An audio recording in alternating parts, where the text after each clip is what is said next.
안녕하세요. 팔봉쌤TV의 팔봉입니다. 오늘은 또 다른 좋은 약재를 소개시키러 산에 왔습니다. 다름이 아니라 인삼 냄새가 납니다. 아주 인삼 냄새가 진하게 나는데요. 이것을 뭐냐면 황칠나무라 그럽니다. 제가 사실은 몇 년 전에 와서 심어 놓은 거예요. 잘 없습니다. 워낙 약이 좋다고 해서 다 캐가 버려서 지금 일반 산천에서 잘 구할 수가 없어서 제가 있는 저 조그만 농장에 텃밭을 한 농장입니다. 거기 와서 제가 몇 해 전에 제가 심어 놓은 것을 채취하러 왔습니다. 채취하는 걸 보여드리면서 황칠나무의 효능을 또 말씀을 드리겠습니다.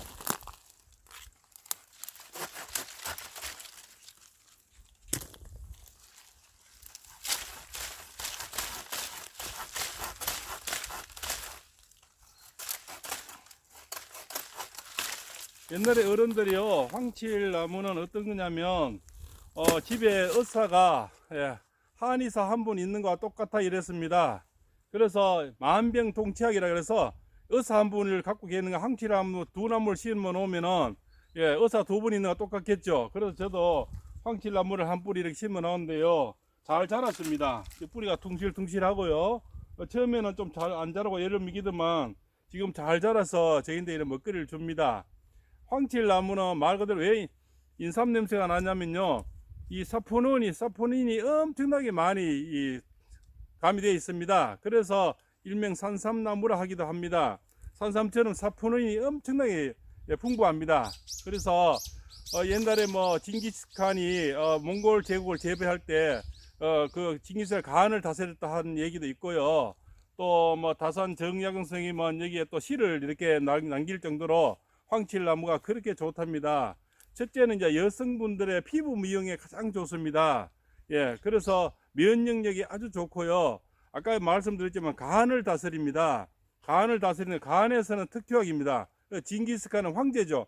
황제의 간을 다스렸다 이렇게 얘기를 할 정도로 징기스칸은 이걸 먹고 몽골 제국을 지배를 했답니다. 그래서 황칠나무가 잘 없습니다. 지금 남해 쪽에 좀 나는 걸 알고 있는데, 저는 이제 묘목을 시켜서 사실은 재배를 했어요.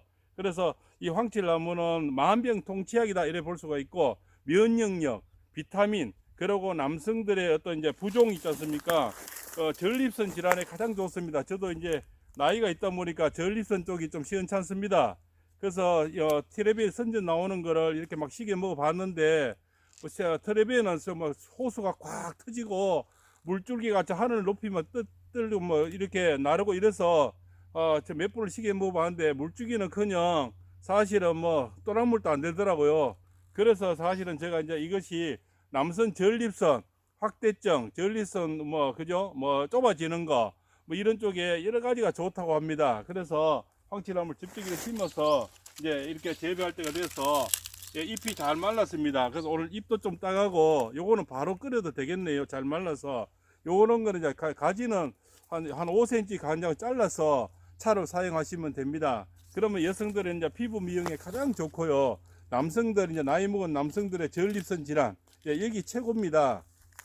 그리고 황칠나무가 굉장히 머리가 맑아진답니다. 머리가 맑아지고 간이 좋아지면 피순환이 잘 되겠죠. 그래서 청열 작용을 합니다.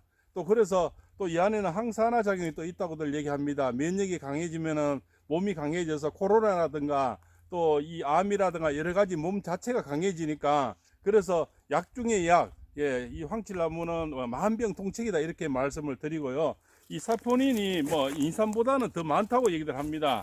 그래서 산삼나무라고 이렇게 얘기를 하는데, 이 사포닌 때문에 뭐 애들이 이제 머리가 좋아진다고 이렇게 생각이 됩니다. 그리고 면역력이 어마어마하게 강해져서 황칠나무를 꾸준히 드시는 집에는 잡병이 없답니다.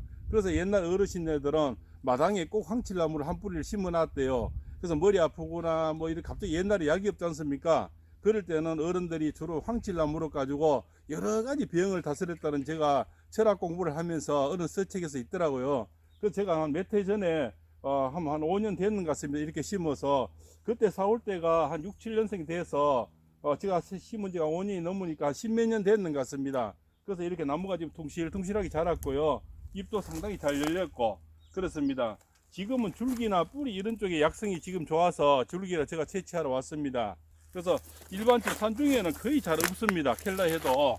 그래서 이렇게 오늘 잎도 좀 따고요. 이렇게 또 봄 되니까 철학관에 손님들이 오면은 말을 많이 하면은 제가 이제 힘이 딸리고 그리고 소변 기능이 시원찮습니다.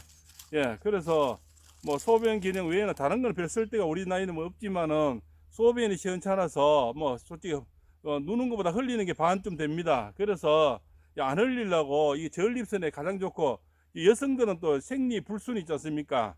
그런 데 또 좋답니다. 폐경이 오시는 분 이런 분들 생리불순 이런 쪽 하여튼 아랫도리에 가장 좋은 게 이게 황칠나무입니다. 그래서 면역력이나 또 나이가 먹어서 뭐 좀 부실한 이런 분들 또 뭐 천년 비아가라를 볼 수가 있습니다. 젊은 분들에게는 비아가라 역할이 되고 나이 먹은 사람들 우리 같은 사람들에게는 전립선에 효과가 좋은 황칠나무를 소개시키러 왔습니다. 예, 그래서 산삼나무라 할 정도로 이 나무는 굉장히 귀하고 예, 굉장히 좋습니다. 그래서 혹시 전원주택 하시는 분이나 텃밭 하시는 분은 황칠나무를 한두 뿌리 심어 놓으셨다가 요 잎을 이렇게 사용하셔도 되고요. 오늘 저처럼 이렇게 가지를 좀 끊어 가도 이 나무는 절대 죽지 않습니다. 그래서 조금씩만 이렇게 가져가서 이 정도면은 제가 한 달을 사용합니다. 그래서 이렇게 잘게 잘라서 이런 거는 잎은 바로 사용할 수가 있거든요. 이렇게 잎을 따서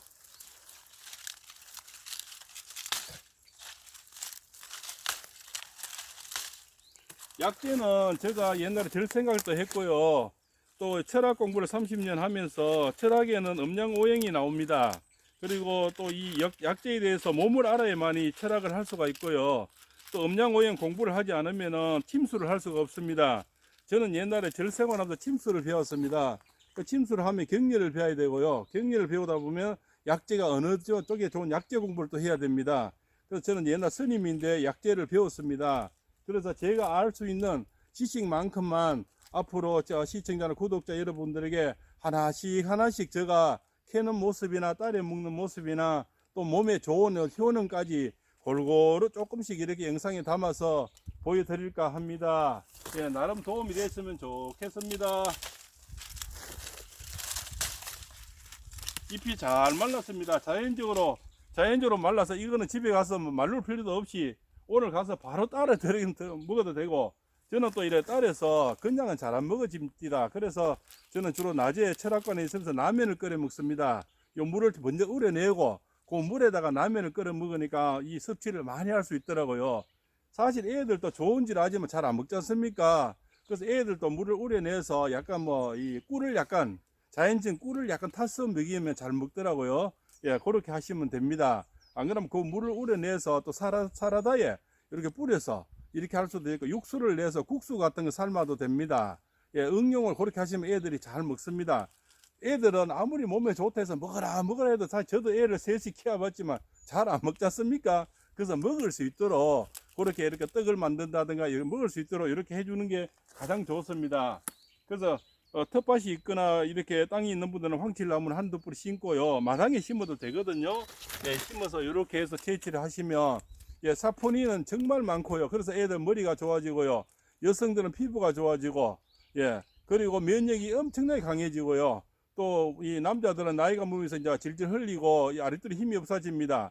아랫도리는 최고입니다, 이게. 예, 그래서 예, 어떤 전립선 질환 우리가 이제 전립선 비대증이라 그럽니다. 이 비대가 이제 이게 부으면서 이 뭡니까 이 오줌 줄기가 그게 좁아져요. 전립선 자체가 양쪽에 부으니까 좁아져서 오줌이 조금만 차도 자주 매렵고 또 누구나도 시원찮아요. 또 다 눈같이 뭐 그러니까 그 애들이 그러고 야노증이 있습니다. 야노증은 밤에 오줌 싸는 애들 우리 애들도 어릴 때 오줌을 못 깔아서 애를 먹었거든요. 그래서 이 오줌 못 까는데 야노증에 굉장히 좋습니다. 그래서 하여튼 이것은 황칠나무는 아랫도리에 주로 사용한다 이렇게 생각해도 과언이 아닐 정도로 여성들 생리불수 그죠 폐경 그죠 뭐 이런 거 그다음 성불감증 또 남자는 뭡니까 발기부정 뭐 이런 거 그다음에 전립선 비대증 이런데 굉장히 좋다는 걸 설명드리고 오늘 이 밭에 제가 심어 놓은 겁니다. 심어 놓은 거를 제가 오늘 채취하러 와서 보여드립니다. 예, 황칠나무는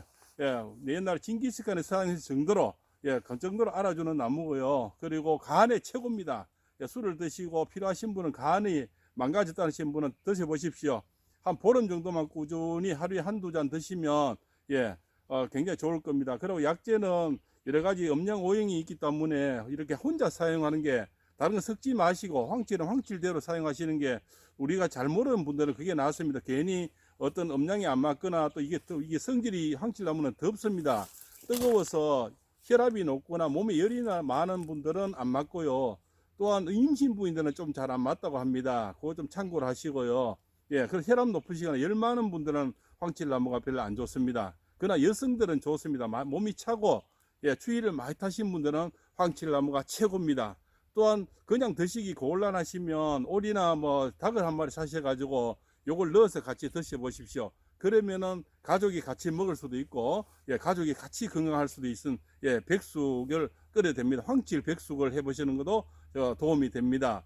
그래도 먹기 곤란하면 물을 우려내서 뭐 막걸리를 담가 보시든가 떡을 만들어서 드셔보십시오. 그래서 그냥 먹으라면 사실은 알지만 잘 안 먹습니다. 그래서 오늘은 황칠나무를 소개합니다. 다음에는 더 좋은 약재를 가지고 캐는 모습이나 제가 실제 그 산에 가서 영상을 보여드리려고 노력하겠습니다. 다음에는 더 좋은 약재에서 만나 뵙겠습니다. 팔봉이었습니다. 고맙습니다.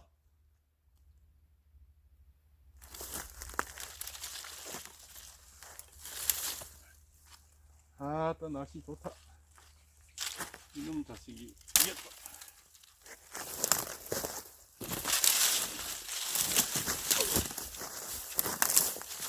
핀도.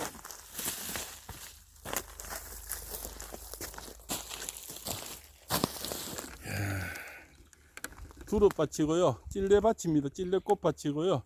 여기는 약재가 많이 있습니다. 다음에 약재를 순서대로 보여드리겠습니다.